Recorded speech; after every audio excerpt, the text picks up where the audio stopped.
नमस्कार दोस्तों, कैसे हैं आप। आज हम ये जानेंगे कि ट्रांजिट एंटीसिपेटरी बेल और एंटीसिपेटरी बेल क्या होती हैं और दोनों में क्या अंतर होता है।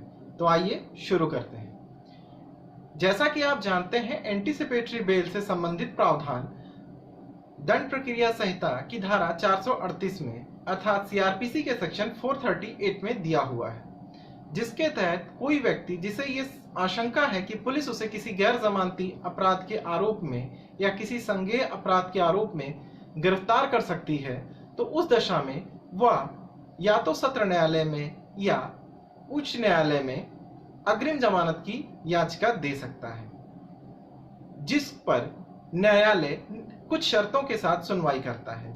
अपराध की प्रकृति क्या है, क्या आप आदतन अपराधी तो नहीं हैं, या आपके ऊपर इसके पहले तो कोई संज्ञेय अपराध का आरोप नहीं लगा है, या ऐसा तो नहीं है कि आप जमानत मिल जाने के बाद न्यायालय की अधिकारिता से ही बाहर चले जाएंगे। इन सारी बातों को ध्यान में रखते हुए न्यायालय आपके अग्रिम जमानत की याचिका को स्वीकार कर सकता है और इसके अतिरिक्त कुछ और शर्तें भी उसमें जोड़ सकता है। बातों को ध्यान में रखते हुए न्यायालय आपकी एंटीसिपेटरी बेल की एप्लीकेशन को एक्सेप्ट कर सकता है। इसके बाद आपको कोई भी पुलिस वाला या तो गिरफ्तार नहीं करेगा, और अगर आपको गिरफ्तार करता भी है तो वो आपको जमानत पर तत्काल छोड़ देगा।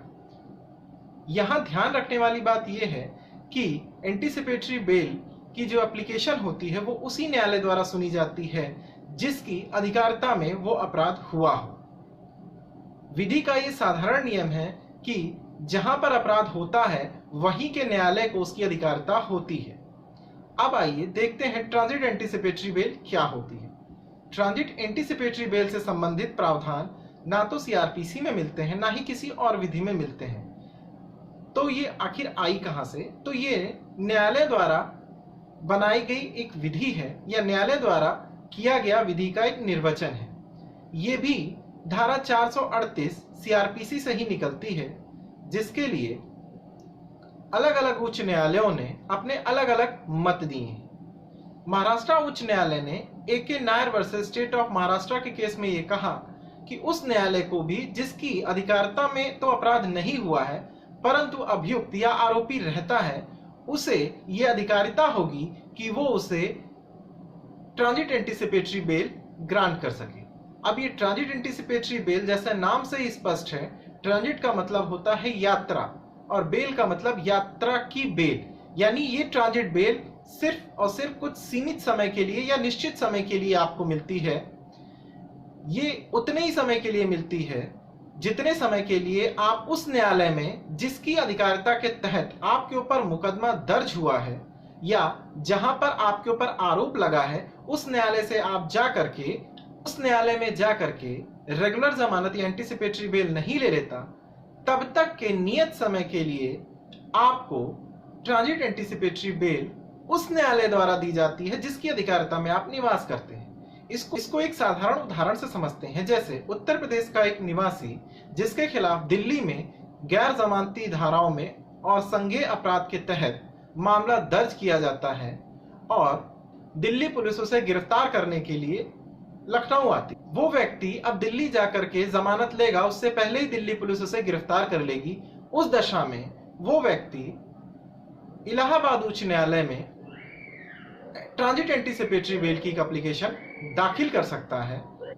उच्च न्यायालय को यह अधिकारिता होगी कि भले ही अपराध राज्य के बाहर किया गया है, लेकिन राज्य के न्यायालय को यह अधिकारिता है कि वो उस व्यक्ति के अधिकारों की रक्षा करे। जैसा कि आप जानते हैं कि भारतीय संविधान में मौलिक अधिकारों के संरक्षण से संबंधित प्रावधान किए गए हैं, जिसके लिए सर्वोच्च न्यायालय और उच्च न्यायालयों को विशेष अधिकार दिए गए हैं। इन्हीं का इस्तेमाल करते हुए न्यायालय किसी व्यक्ति को उसके व्यक्तिगत स्वतंत्रता के अधिकार से वंचित होने की दशा में कुछ अधिकार देते हैं। इसे अब हम कुछ एग्जाम्पल से समझते हैं। जैसे आपने 26 जनवरी को हुई लाल किले की हिंसा के बारे में सुना होगा, जिसके बारे में ये पता चला कि वो एक प्रायोजित हिंसा थी, जिस पूरे मामले को एक नाम दिया गया टूल किट का, जिसके तहत ये हिंसा भड़काई गई थी। उसमें निकिता जैकब और शांतनु मुमलिक नाम के दो व्यक्तियों के ऊपर यह आरोप था कि उन्होंने कि इन लोगों ने मिल करके दिल्ली में हिंसा भड़काई है। अब शांतनु मुमलिक और निकिता जैकब दोनों महाराष्ट्र के रहने वाले थे और मुकदमा दिल्ली में पंजीकृत हुआ। जब दिल्ली पुलिस उन्हें गिरफ्तार करने के लिए महाराष्ट्र गई तो वो लोग महाराष्ट्र उच्च न्यायालय में 438 के तहत ट्रांजिट एंटीसिपेटरी बेल की एक एप्लीकेशन डालते हैं, जिसके तहत न्यायालय से आवेदन करते हैं कि उन्हें तब तक ना गिरफ्तार किया जाए जब तक कि वे दिल्ली जा करके वहां की उस न्यायालय से जिसकी अधिकारिता के अंतर्गत मुकदमा पंजीकृत किया गया है जमानत ना ले लें, क्योंकि अगर महाराष्ट्र उच्च न्यायालय उन्हें जमानत नहीं देगा तो दिल्ली पुलिस उन्हें गिरफ्तार कर लेगी और 438 के तहत उन्हें मिला हुआ एंटीसिपेटरी बेल का अधिकार वे नहीं प्राप्त कर पाए। तो महाराष्ट्र उच्च न्यायालय ने उन्हें ट्रांजिट एंटीसिपेटरी बेल दी, जो कि 3 हफ्ते के लिए थी। यानी कि 3 हफ्ते में निकिता जैकब को जाकर के दिल्ली की उस न्यायालय में जिसमें उनके खिलाफ मामला पंजीकृत किया गया था, या तो एंटीसिपेटरी बेल के लिए या फिर रेगुलर बेल के लिए एप्लीकेशन देनी होगी। अर्थात अपराध किया गया था दिल्ली में, जिसके लिए बेल देने की अधिकारिता दिल्ली के न्यायालय को थी, परंतु महाराष्ट्र के वो निवासी थे और अगर महाराष्ट्र उच्च न्यायालय उन्हें जमानत ना देता तो उस दशा में दिल्ली पुलिस उन्हें गिरफ्तार कर लेती और 438 के तहत मिले हुए संविधित अधिकार का वे प्रयोग ना कर पाते। इसीलिए क्योंकि आप जानते हैं कि हमारे संविधान में उच्च न्यायालयों को और सर्वोच्च न्यायालयों को मौलिक अधिकारों के संरक्षक के तौर पर देखा जाता है और किसी भी नागरिक के मौलिक अधिकारों की रक्षा करना या उनका संरक्षण करना उच्च न्यायालय और सर्वोच्च न्यायालयों का काम है।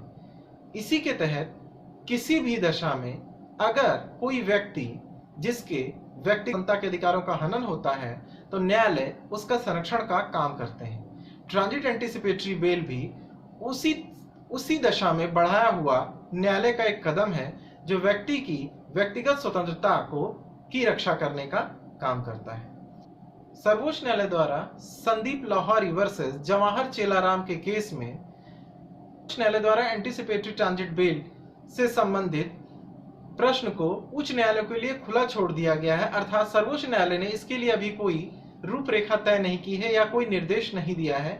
उच्च न्यायालय आवश्यकता के अनुसार और विधि के अनुसार इसका निर्वचन करके इसे अपने अपने राज्यों में लागू करा रहे हैं। संक्षिप्त तौर पर समझने की कोशिश करें तो एंटीसिपेटरी बेल उसी न्यायालय द्वारा दी जाती है जिसकी अधिकारिता में अपराध किया जाता है, जबकि ट्रांजिट एंटीसिपेटरी बेल उस न्यायालय द्वारा दी जाती है जिसकी अधिकारिता में वो व्यक्ति निवास करता है।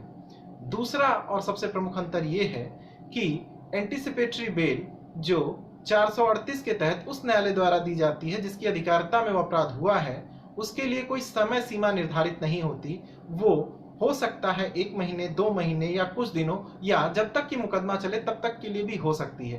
परंतु जो ट्रांजिट बेल होती है वो सिर्फ नियत समय के लिए, यानी कि 1 हफ्ते, 2 हफ्ते, 3 हफ्ते या 4 हफ्तों के लिए हो सकती है।